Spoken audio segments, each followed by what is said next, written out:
Hello, Priyanka. Welcome to my YouTube channel. तो आज के इस वीडियो में हम लोग फिफ्थ चैप्टर पढ़ने वाले हैं हिस्ट्री का। जो अभी हम लोग का हिस्ट्री का ये पोर्शन चल रहा है उसी का हम लोग फिफ्थ चैप्टर पढ़ रहे हैं। तो इससे पहले जो हम लोग पढ़े थे फोर्थ चैप्टर हम लोग का ऋग्वेद के बारे में था। तो वो वैदिक युग तो हम लोग पढ़ चुके हैं, और इस में हम लोग पढ़ने वाले जो है उसमें हम लोग पढ़ेंगे राज्य, राजा और एक प्राचीन गणराज्य। इसके बारे में पढ़ेंगे। तो सबसे पहले हम जानेंगे कि ये वैदिक युग के जो राजा होते थे और उस काल का जो शासन व्यवस्था था, और अभी ये जो जब गणराज्य बनी उस टाइम के शासन व्यवस्था में क्या अंतर देखने को मिलता है। तो इसके बारे में हम लोग डिटेल से पढ़ेंगे। तो स्टार्ट करते हैं। तो ये तो आपका इस कहानी दिया हुआ है कि चुनाव का दिन, मतलब चुनाव के बारे में, राजा का चुनाव किस तरह से किया जाता था। तो इसमें जो मेन चीजें हैं हम उस पर फोकस करते हैं। तो मेन आपको कहा जाता है कि जो जैसे आज की जो शासन व्यवस्था है उसमें जो जनता है वो अपने शासक चुनते हैं। चुनाव के द्वारा, मतदान के द्वारा अपने शासन को चुनते हैं। लेकिन 3,000 करीब 3,000 पहले किस तरह से राजा का चुनाव किया जाता था, राजा किस तरह से बनते थे। तो उसमें हम लोग देखते हैं क्या है कि राजा जो बनने का तरीका होता था वो लोग यज्ञ के द्वारा राजा अपना अ, राजा बनता था। तो यज्ञ कैसी यज्ञ होती थी उस टाइम में। तो सबसे जो महत्वपूर्ण यज्ञ है वो है आपका अश्वमेध यज्ञ। ये आपके एग्जाम में भी पूछा गया है। तो इसके द्वारा राजा अपनी प्रतिष्ठा को साबित करते थे, अपने जो शक्ति को प्रदर्शित करते थे। इस यज्ञ में क्या होता था, अश्वमेध यज्ञ में, इसमें जो राजा होते थे वे एक घोड़ा एक घोड़ा को एक स्वतंत्र क्षेत्र में छोड़ते थे। और जो दूसरा जो राजा होता था, दूसरे क्षेत्र के राजा अगर उस घोड़े को पकड़ लिए और उस जगह से जाने से मना किया तो उस राजा को, जो यज्ञ करने वाले राजा हैं, उनके साथ युद्ध करना पड़ता था। अगर वो नहीं पकड़े तो जो यज्ञ करने वाले राजा होते थे वो काफी शक्तिशाली माने जाते थे। तो इस यज्ञ के द्वारा इस तरह से राजा का चुनाव होता था, राजा अपने आप को साबित करते थे। इसके अलावा हम लोग देखते हैं क्या, जो ये यज्ञ होता था वो कौन कराते थे, तो वो पुरोहित वर्ग के लोग जो होते थे वो पुरोहित इस यज्ञ को संपन्न कराते थे। इस यज्ञ को कराने के बदले में उनको उपहार दिया जाता था राजा के द्वारा। उसके बाद जो होता था, अश्वमेध यज्ञ करने वाला राजा जो है अपने आप को बहुत ही शक्तिशाली मानता था।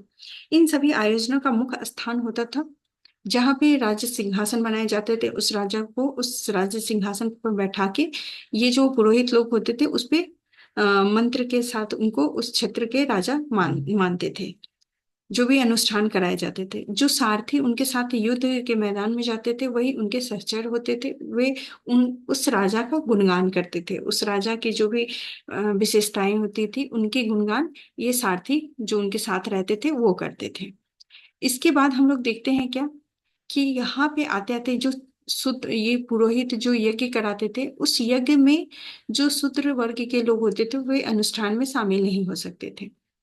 यहाँ से फिर वर्ण के बारे में हमें पढ़ना है। जो ऋग्वेद में हम लोग, जो वैदिक युग में हम लोग देखते थे कि जो वर्ण व्यवस्था थे वो काम के आधार पे बांटे गए थे। लेकिन इस काल में क्या होगा कि जाति के आधार पे भी इस तरह से चार सामाजिक वर्ग का विभाजन किया गया था। तो ये चार जो सामाजिक वर्ग है जो आज के वर्तमान समय तक भी चले आ रहे हैं। तो इस चार वर्ण में कौन कौन से आते थे, तो ब्राह्मण, क्षत्रिय और शूद्र। कितने, चार सामाजिक वर्ण थे, सामाजिक वर्ग थे। जिसमें जो पहला था वो ब्राह्मण था, दूसरा आपका क्षत्रिय, तीसरा शूद्र, वैश्य होता था, और चौथा आपका शूद्र होता था। ये चार वर्ग थे। जो पहला था उनका काम क्या था, वे लोग वेदों का अध्ययन अध्यापन करते थे और यज्ञ का काम ये करते थे। ब्राह्मण लोग यज्ञ का काम करते थे। जो क्षत्रिय थे वो लड़ाई करते थे, युद्ध का काम करते थे। वैश्य व्यापार और खेती बाड़ी, पशुपालन, ये सारे सारे कार्य जो है वो वैश्य को दिया गया था। और ये शूद्र जो है ये तीनों का सेवा करता था। सेवा का काम इन शूद्र को दिया गया था। एक तरह से ये दास का काम करते थे, इन तीनों वर्णों का कार्य करते थे, सेवा का कार्य। इसके अलावा जो इस टाइम में हमें देखने को मिलेगा वो है चित्रित धूसर पात्र, मतलब जो जो मिट्टी के बर्तन बने जाते थे जिसको मृद भांड कहा जाता था, वो किस तरह का था? चित्रित धूसर मृद भांड था, जिसपे बहुत अच्छे से कारीगरी की जाती थी, चित्रकारी की जाती थी, उसी को हम क्या कहते हैं? चित्रित धूसर मृद भांड। ये इसी काल से मिला है। तो आपका जो मृद भांड का ये आता है, एग्जाम में भी पूछा जाता है कि ये किस काल में ये किस काल का मृद भांड है? तो ये आपका जनपद काल का है। दूसरा हम लोग देखते हैं कि ज्यादातर इसका इस्तेमाल खाने के लिए किया जाता था एक बर्तन के रूप में। इस पे पॉलिश चढ़ाई जाती थी, बहुत ही चिकना पतला परत होता था। अब यहाँ से आता है कि जनपद किसे कहते हैं। तो जनपद क्या होता था? जब महायज्ञ ये सब होता था, अश्वमेध यज्ञ, इसके द्वारा राजा जो है वो काफी शक्तिशाली हो जाते थे। अब ये जो राजा होते थे वो केवल एक जन का ही एक केवल जन का ही राजा नहीं होता था, अब ये पूरे जनपद का राजा होता था। तो आप कहेंगे कि जनपद होता क्या है? तो जनपद जहाँ पे जन रहते हैं, जनपद का मतलब होता है, यहाँ आप देखेंगे कि जन के बसने की जगह को कहा जाता है। जन के बसने की जगह, बसने की जगह को जनपद कहा जाता है। पुरातात्विक जो थे वो इन बस्तियों की खुदाई किए, जनपद की बस्तियों की खुदाई किए, तो उनको बहुत सारी बस्तियों के साक्ष्य मिले हैं। जैसे आपको कहाँ कहाँ से मिले हैं? तो पहला तो आपका दिल्ली की पुरानी किला से भी मिले हैं। दूसरा आपका उत्तर प्रदेश में मेरठ के पास हसीतनापुर और एटा के पास अतिरंजी खेड़ा है, वहां से इसकी साक्ष्य मिले हैं। ये लोग किस तरह के घर में रहते थे? झोपड़ियों में रहते थे या मवेशियों तथा जानवरों को भी पालते थे। आ, फिर आपका चावल गेहूं धान जैसे फसलें को भी ये लोग उगाते थे, इसके साक्ष्य मिले हैं। लोग मिट्टी के बर्तनों का भी प्रयोग करते थे। तो किस तरह के मिट्टी के बर्तन का प्रयोग करते थे? तो आपको बताया गया है कि यहाँ पे लाल रंग की मिट्टी और धूसर जो मृदभांड होते थे उसका ये लोग इस्तेमाल करते थे। इसमें जो चित्रित धूसर पात्र है ये काफी इंपॉर्टेंट है इस काल के लिए। ये काफी अच्छे से कारीगरी के द्वारा बनाया गया था। तो इस तरह से देखेंगे कि बर्तन पे बहुत अच्छे से चित्रकारी की जाती थी, और ये जो बर्तन होती थी वो सरल रेखाओं तथा ज्यामितीय आकृति की के रूप में होते थे। अब आता है नेक्स्ट आपका महाजनपद किसे कहते हैं। तो महाजनपद जो है, तो करीब 2500 साल पहले कुछ जनपद अधिक महत्वपूर्ण हो गए, उन्हीं को महाजनपद कहा गया। तो जनपद जब महत्वपूर्ण होते थे तो उसको क्या कहा जाता था? महाजनपद कहा जाता था। इस महाजनपद की अपनी विशेषताएं होती थी। महाजनपद में क्या होता था? महाजनपद में जो इसकी विशेषताएं क्या होती थी कि अधिकतर जो महाजनपद होती थी उनकी अपनी अपनी राजधानी होती थी,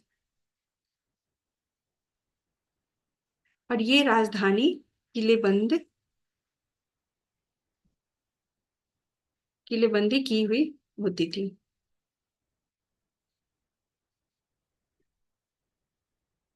ये किलेबंदी किस किस चीज से की जाती थी? तो लकड़ी,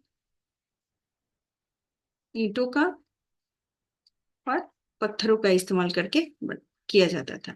ये ऊंची ऊंची दीवारें होती थी। ये क्यों बनाया जाता था? इस तरह के जो दीवारें या किलेबंद किए जाते थे वो क्यों किया जाता था? तो ये आपके एग्जाम में पूछा गया था कि किला बंद करने के पीछे का रीजन क्या था।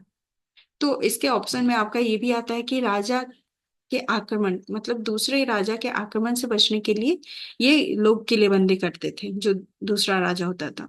कुछ राजा अपनी राजधानी के चारों ओर विशाल और ऊंची या प्रभावशाली दीवारें खड़ी करती थी अपनी समृद्धि को दर्शाने के लिए। तो मेन आपका जो आंसर होता है यही रहेगा। इस तरह से किलेबंदी के अंदर रहने वाले लोग और उस क्षेत्र पर नियंत्रण रख पाना भी सरल हो जाता था। तो आप देखेंगे कि इस जो दीवारें बनाई जाती थी या किलेबंदी की जाती थी उसमें काफी खर्चा भी होता होगा, क्योंकि उसमें बहुत सारे पत्थर और ईंटों का लकड़ियों का इस्तेमाल किया जाता था। इसे बनाने के लिए कारीगर लगाए जाते थे। उसके अलावा जो संसाधन का इस्तेमाल किया जाता था इन सभी पे काफी खर्च भी आता था। तो ये आप जो पिक्चर बनाया गया है, ये पिक्चर में आप देख सकते हैं कि ये जो दीवारें हैं ये किलेबंद की गई है। और ये किस तरह से किया गया है? ये कहाँ का है? तो ये आपका कौशाम्बी किले का दीवार है, जो कि आधुनिक उत्तर प्रदेश में स्थित है, कि इलाहाबाद के पास ये मिला है। ये 2500 साल पहले की मानी जाती है। तो ये आपका महाजनपद के बारे में। अब इसी का जो नेक्स्ट पार्ट हम लोग पढ़ेंगे, ये चैप्टर कंप्लीट नहीं हुआ है, इसके नेक्स्ट पार्ट में हम लोग पढ़ेंगे क्या, कि ये जो कौन कौन से महाजनपद काफी इम्पोर्टेंट है, जिसके बारे में आपके जो एनसीईआरटी बुक में जो मेन दिया गया है, 16 महाजनपद में से 2 महाजनपद के बारे में इसमें दिया गया है। जो पहला है आपका मगध जनपद, और दूसरा है वज्जी का। तो मगध और वज्जी के बारे में हम लोग नेक्स्ट वीडियो में पढ़ेंगे। और इस वीडियो में हाल इतना ही है हमें पढ़ना। नेक्स्ट वीडियो में ये चैप्टर को हम लोग कंप्लीट करेंगे। तो आई होप आप लोग को ये वीडियो समझ में आया होगा। तो अब नेक्स्ट वीडियो में मिलते हैं, तब तक के लिए धन्यवाद।